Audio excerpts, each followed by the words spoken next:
Hi and hello armies, welcome back to our Brownie FF Dreams channel. ஓகேவா, இந்த video உங்களுக்கு பிடிச்சிருந்தா கண்டிப்பாக லைக் பண்ணுங்கள், சப்ஸ்கிரைப் பண்ணுங்கள். டெஸ்கிரிப்ஷனில் என்னோடய இன்ஸ்டா ஐடியோட லிங்க் இருக்குது, அதை வந்துட்டு டச் பண்ணி பாருங்கள். ஸோ நான் தெளிவாக சொல்லிடுறேன்டா, இது இந்த எஃப்எஃப்ஐ வந்துட்டு நான் வேறு ஒரு சேனலில் வந்துட்டு ஸ்டார்ட் பண்ணி கண்டினியூ பண்ணிகிட்ருந்தேன். இது வந்துட்டு அந்த எஃப்எஃபோட மேரி மீ சிஸ்டர் ஃபியான்சியோட 9th பார்ட். இதுக்கு முன்னாடி 8 பார்ட்டுமே வந்துட்டு வேறு ஒரு சேனலில் வந்துட்டு இது பண்ணியிருக்கேன், போட்டிருக்கேன். அது வந்துட்டு அந்த சேனலோட லிங்க் வந்துட்டு நான் டிஸ்கிரிப்ஷனில் கொடுக்குறேன், அந்த சேனலை. ஸோ அதுக்குள்ளே போய் பார்த்துக்கோங்க. இது வந்துட்டு அவ்வளோவா புரியாது அப்படின்னு சொல்லிட்டு உங்களுக்கு ஒரே வீடியோவில் தெரிஞ்சுக்கணும், ஜஸ்ட் ஓவர்வியூ மட்டும் தெரிஞ்சுக்கணும் அப்படின்னு நம்ம சேனலே வந்துட்டு ஓவர்வியூ பார்ட்டுன்னு சொல்லிட்டு நான் ஒன்று போட்டிருக்கேன். ஓகேவா, அதை பார்த்து தெரிஞ்சுக்கோங்க. அதை பார்த்துட்டு வந்துடுங்க, இல்லாட்டி செம்மையாக குழப்பம். நான் நடுவிலேருந்து ஸ்டார்ட் பண்ணி போட்டுட்ருக்கேன். நான் தெளிவாக சொல்லிடுறேன், இதுக்கு முன்னாடி 8 பார்ட்டும் நான் வேறு ஒரு சேனலில் கண்டினியூ ஸ்டார்ட் பண்ணி கண்டினியூ பண்ணிகிட்டு இருந்தேன். அந்த சேனலோட லிங்க்கும் டிஸ்கிரிப்ஷனில் இருக்குது, இன்ஸ்டா ஐடி லிங்க்கும் டிஸ்கிரிப்ஷனில் இருக்குது. ஃபாலோ பண்ணி பார்த்துக்கோங்க. அந்த சேனலோட வந்துட்டு அந்த சேனலையும் கொஞ்சம் சப்போர்ட் பண்ணுங்கள். ஓகேவா. ஸோ கடைசியத்தில் எது வரைக்கும் பார்த்துருப்போனா, நான் சொல்கிறதையாவது கேட்கலாமே அப்படின்னு சொல்லிட்டு ஜேகேன்ட்டு சொல்லியிருப்பார். ஸோ அதிலேருந்தே கண்டினியூ பண்ணிக்கலாம். இப்போ வயனருன்ட்டு நீங்கள் சொல்கிறத கேட்டால் மட்டும் எல்லாம் மாறிடுமா? மாறாது. ஆனால் சொல்கிறத கேட்கலாமே, அதில் ஒரு தப்பும் இல்லைல்ல அப்படின்னு சொல்லிட்டு சொல்கிறாரு. என்ன சொல்ல போகிறீங்க? வயன் ப்ளீஸ், சொல்கிறத கேட்குறதுல அப்படி என்ன ஆகிட போகுது அப்படின்னு சொல்லிட்டு ஜேகே சொல்கிறாரு. சரி சொல்லுங்கள், என்ன சொல்ல போகிறீங்க அப்படின்னு சொல்லிட்டு நீங்கள் சொல்கிறீங்க. ஸோ ஜேகேன்ட்டு ஐம் சாரி வயன், நான் அப்படிலாம் நடக்கும்னு நான் நினைக்கவே இல்லை. நான் அதை கேட்கலைங்க. நீங்கள் என்ன சொல்ல வர்றீங்களோ அதை சொல்லுங்கள். தயவு செஞ்சு இந்த மாதிரி மன்னிச்சிரு. இதெல்லாம் நான் ஏற்றுக்கிற நிலமையிலே இப்போ கிடையாது. நீங்கள் சொல்கிறேன்னு ஏதோ சொன்னீங்க, அதை கேட்க தான் நான் வந்திருக்கேன் அப்படின்னு சொல்லிட்டு நீங்கள் சொல்கிறீங்களா? ஸோ அப்போ ஜேகேன்ட்டு சரி ஓகே, நானும் ஜிம்மனும் சின்ன வயசுலேருந்து ஃப்ரெண்ட்ஸ். அதாவது எந்த அளவுக்குனா, நான் அவன்கிட்ட சொல்லாமல் எதையும் செய்ய மாட்டேன், அவன் என்கிட்ட சொல்லாமல் எதையும் செய்ய மாட்டான். அந்த மாதிரி தான் நாங்கள் 7 பேருமே, அந்த மாதிரி தான். அப்புறம் ஒரு நாள் நான் லவ் பண்ணுறேன்னு வந்து நின்னான். நான் அங்கே முதல்ல ஷாக் ஆனாலும் அப்புறமா சரின்னு சொன்னோம். ஸோ 2-3 டேஸ் கழித்து ஒரு நாள் அவங்கள கூட்டிகிட்டு வந்தான். ஸோ அப்படின்னு ஜேகே சொல்கிறாரு. நீங்கள் 2 யாரை கூட்டிகிட்டு வந்தார்? உங்கள் அக்காவை, ஜிம்மனோட லவ்வரை அப்படின்னு சொல்லிட்டு அவர் சொல்கிறாரு.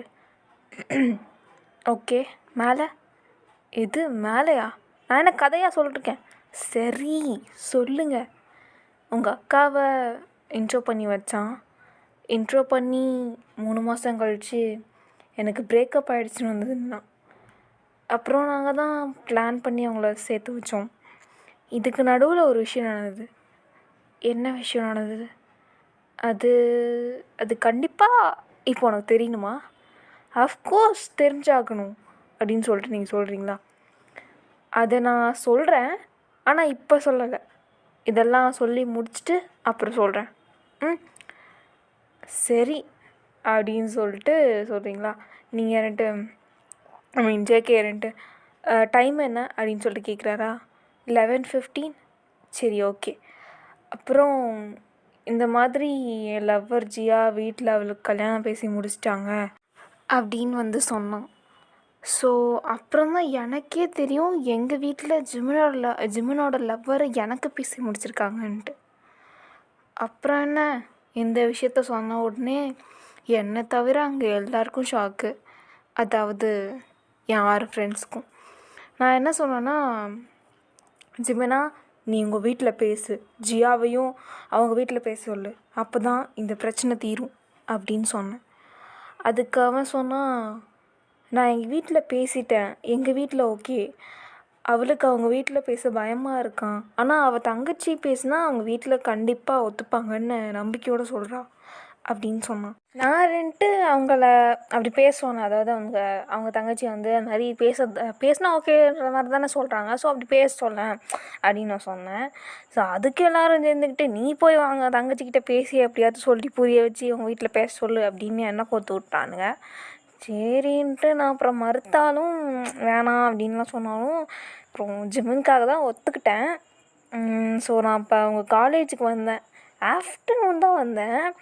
அப்போது லாஸ்ட் இயர் ஃபைனல் எக்ஸாம் தான் நினைக்கிறேன். அப்போ நீ அதை முடிச்சுட்டு அப்படியே ஹாப்பியாக வந்த.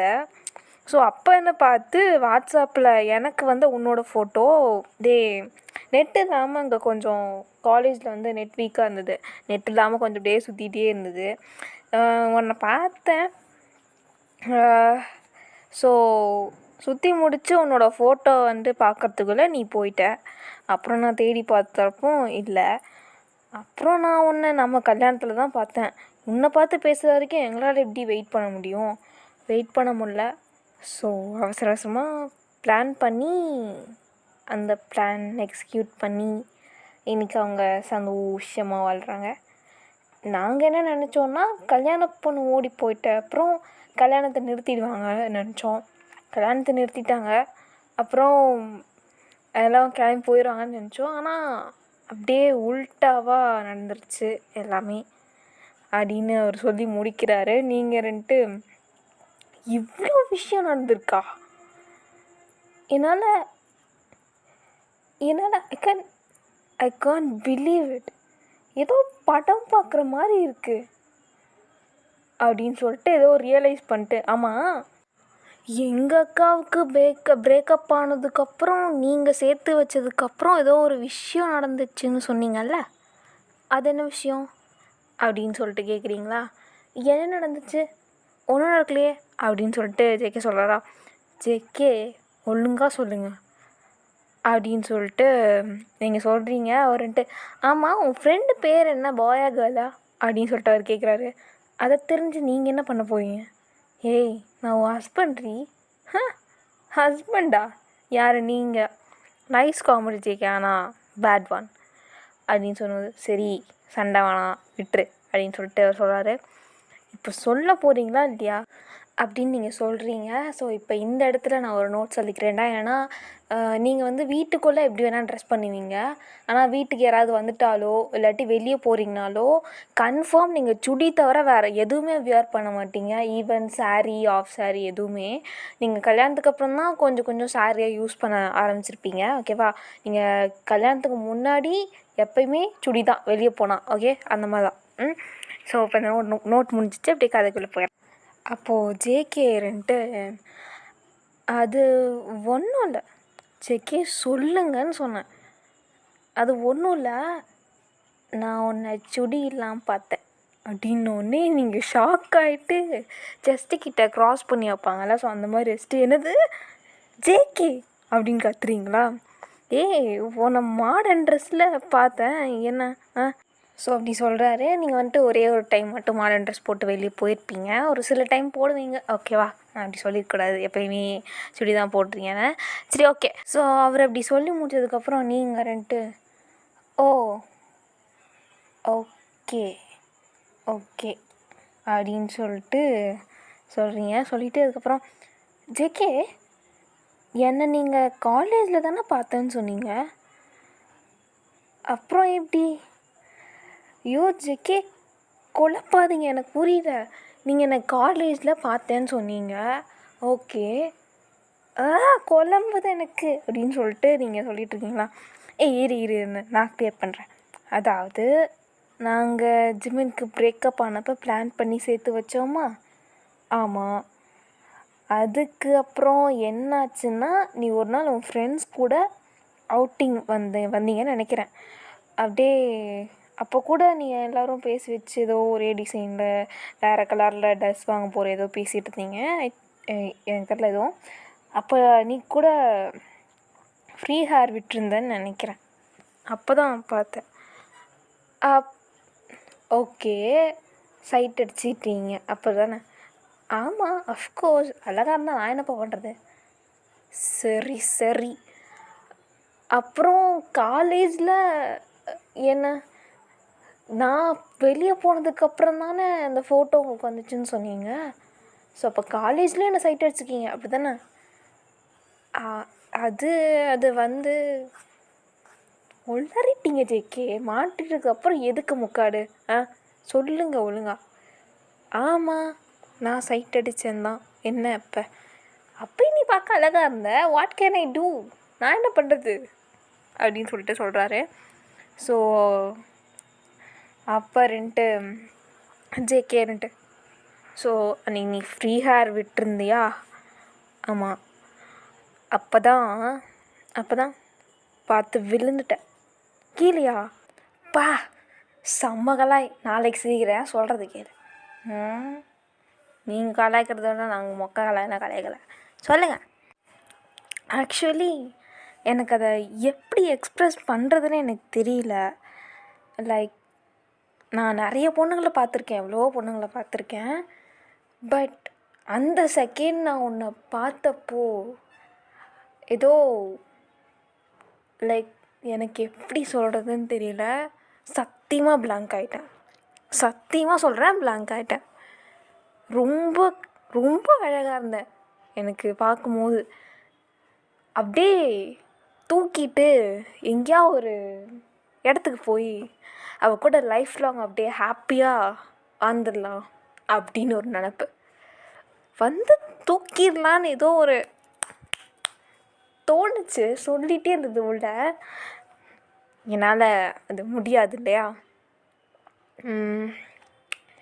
ஸோ என்னால் என்ன பண்ணுறதுன்னு தெரியல. ஆனால் கண்டிப்பாக அது லவ்வா இல்லை வேறு ஏதோ ஃபீலிங்காக எனக்கு தெரியல. நான் அந்த செகண்டே நான் கற்பனை பண்ண ஆரம்பிச்சிட்டேன். லைக் வயசானதுக்கப்புறம் நாங்கள் இவ்வளோ லவ்வபிள் ஜோடியாக தான் இருப்போம்.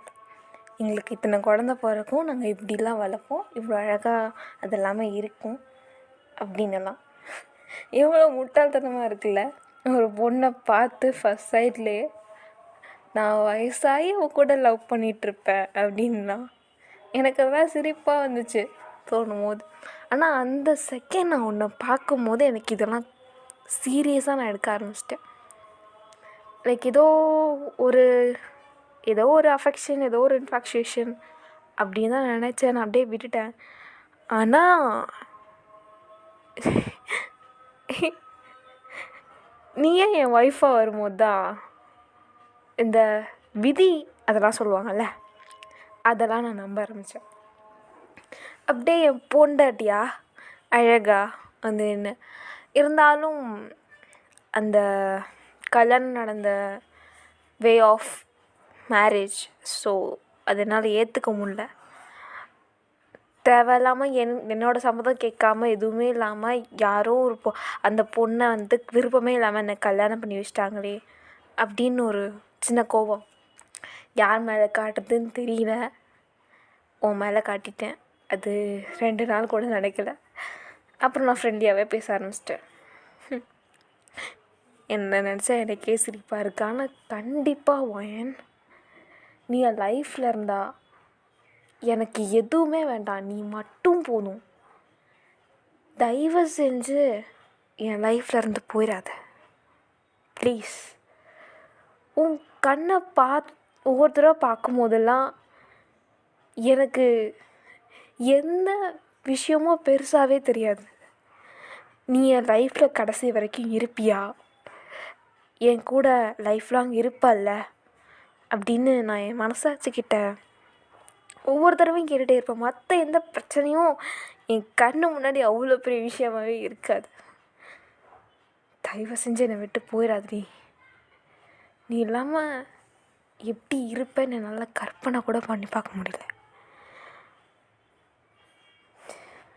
நீ இல்லாமல் தான் வாழ்ந்துட்டுருக்கேன். பட் ரொம்ப கஷ்டமாக இருக்குது. நீ என் கூட பழைய மாதிரி சண்டை போட்டுட்டோ இல்லை ஃப்ரெண்ட்லியாகவோ ஆனால் என் கூட இரு please. I love you so much. தயவு செஞ்சு என்னை விட்டு போயிடாத அப்படின்னு சொல்கிறாரு.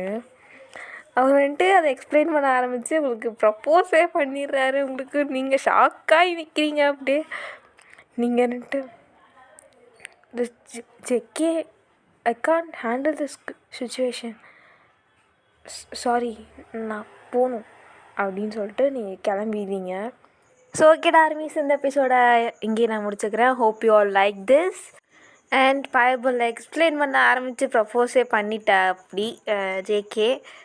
ஒயன் பதட்டப்பட்டு போயிட்டாங்க. ஓகே, வரும் எபிசோடுகளில் நிறைய ட்விஸ்ட் அண்ட் டர்ன்ஸு, இன்ட்ரெஸ்டிங்கான விஷயங்கள் எல்லாம் இருக்குது. தொடர்ந்து பார்த்து கொண்டே இருங்கள்.